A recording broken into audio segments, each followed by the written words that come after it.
Thursday is day 3 at the Cheltenham Festival. Starts at 1:20 with the Mares Novice Hurdle. Favourite here is Bambino around the even money mark. Winner of last year's champion bumper, but sort of disappointed a bit over hurdles since, and the form of the bumper's not worked out great, so I'm quite happy to give her a miss around the even money mark. The one that I do like, a slightly bigger price, is Carrickmorna Spruce, coming around a 10-1 mark. Placed in a grade 1 last time out against the Geldings, drops back in grade here running against her own sex. James Bowen's been booked to ride. I think he's had a couple of winners already, so he's in red hot form.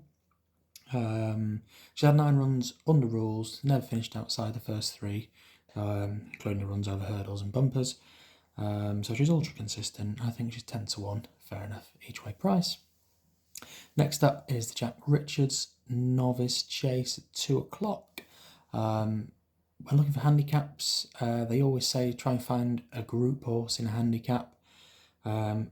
We've got a grade 1 winner here in 6 Mile Bridge, who is favourite, but is a backable price at 5-1, I think. Grade 1 winner, I say, last time out in the Silly Owls Chase. Form was worked out quite well. I mean, Kit's Bull was in there. He unseated the rider, but this guy got out on the front and got jumping. We've seen time and time again how well front runners have done this week, just getting out on the front, getting into a rhythm. I think if he can go from the front, I think he'll take all the world beating, and he's probably still not fully exposed at his handicap. The other one, I've kind of a small bit each way on Slade Steel. He's 0 from 5 over fences, but he seems to keep bumping into one. You've got to remember he did win the Supreme Novice Hurdle a couple of years ago, and people were talking he was like a proper Arkle horse or a graded horse. He's not worked out for him, but I think he could possibly still be a little bit of potential there. Henry de Bromhead's a great trainer as well, so he's off for mark of 146. I think he's potentially better than that.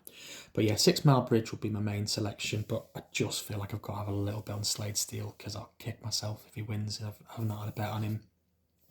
Next up, 240, it's the Mares Hurdle, and Woodhu's a short price favourite here. She's 4-5. I think she's absolutely rock solid.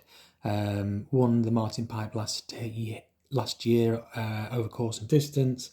9 wins from 10 starts. The only horse that's beaten her is Lossymouth. She's not facing anything of the calibre of Lossymouth here. The yard form's a little bit of concern. Some of Gordon's haven't been running that well, but yeah, I think Woodhu will give Gordon a winner on day 3. Slight odds-on shot, but she deserves to be a favourite. 320, it's the Stayers Hurdle. The horse I like here is Impose Trois. Currently around a 10-1 shot. Ran well at the festival last year in a handicap. Finished second in the Coral Cup. But he's improved this year, stepping up to 3 miles. Started the season winning a handicap, stepping up into grade 2 at Newbury before finally getting the grade 1 victory at the Ascot's Long Walk Hurdle. Yeah, disappointed a bit last time out, but that was on really, really soft testing ground. One thing I know about this horse is he wants quick ground, which he's going to get here today. I don't think there's been any more rain. It's drying out all the time. It's been a long time since Nicky Henderson's won this race as well. 2000 was the last time he won it, so he's probably overdue a win in the race. Yeah, and his hurdlers have been running really well all week. Obviously, he had the winner in the cup yesterday. Active Innocence ran pretty well in the novice race too. So yeah, Impose Trois for me in the 320 Stayers Hurdle. Next up, the feature race of the day, the Ryanair Chase, although I think the Stayers Hurdle probably should be the feature race, But yeah, the Ryanair Chase, we've got a very short price favourite here in Factor-File. He is a favourite I'm keen to take on. He was brilliant in the race last year. He was brilliant in the race at the Dublin Racing Festival. But one thing I've noticed this week is horses that won at the Dublin Racing Festival have been struggling to back it up. We saw Majborough today, Romeo Coolio again, another one who's failed to back it up. One of the novice hurdlers as well, really disappointed. that was run on really testing ground, the DRF, and I think that's taken a lot out of horses. I think a few horses may have left it there. So at 8 to 11, he's a very short price, but he makes the market for us, which is why I'm looking at one at a bigger price, Impere Pass. Currently around the 13 to 2 mark, trained by Willie Mullins, ridden by Paul Townend. That combination's won the feature on the first 2 days. Can they do it here? I think they can. He ran here as a novice hurdler. It's his only time he's run here, which he's been around for a while, but 2023, last time he ran here, Turner's novice hurdle, which he duly won. So 100% strike rate at the course. Goes well on this sort of spring ground. Yeah, I think good ground suits him. He's mopped up a few grade ones as a novice, and last season sort of Aintree, Limerick, that kind of places. I don't know why he's not been to Cheltenham last year or since. Maybe they're just waiting for the good ground, and it's not been that a few years. He's had it at Aintree, but yeah, 13 to 2 Impere Pass in the double green for Mullins and Townend once again to get a big race victory. Next up is the Potemps 440 handicap hurdle. I thought this was the hardest race of the week, to be honest. I mean, probably apart from the bumper. The one I've come down on here is Bold Endeavour, 8 to 1. I mean, it's a real tentative selection. Trained by Nicky Henderson. I said I love Nicky Henderson in these handicap hurdles. I think he won the race last year. Yeah, he did. Donny the Great. We tipped him up on the channel, didn't we? Bold Endeavour. Anyway, hopefully he can back up for Nicky Henderson.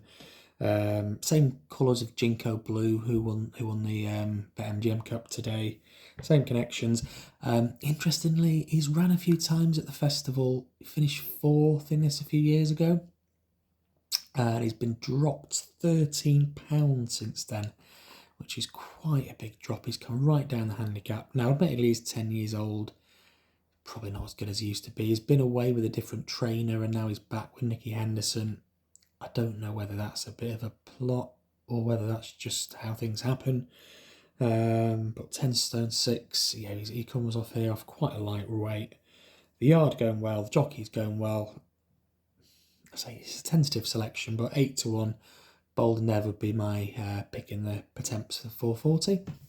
Final race of the day is 520, the Kim Muir handicap.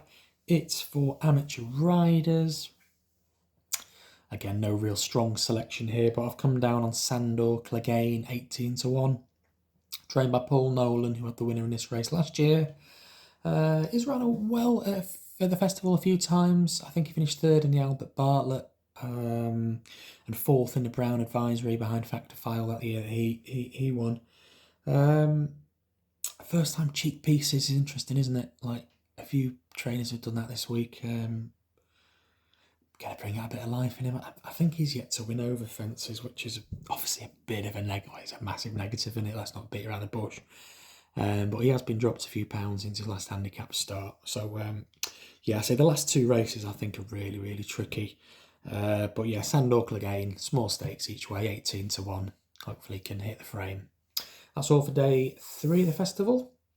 Hopefully we'll find a few winners and enjoy another good day's racing.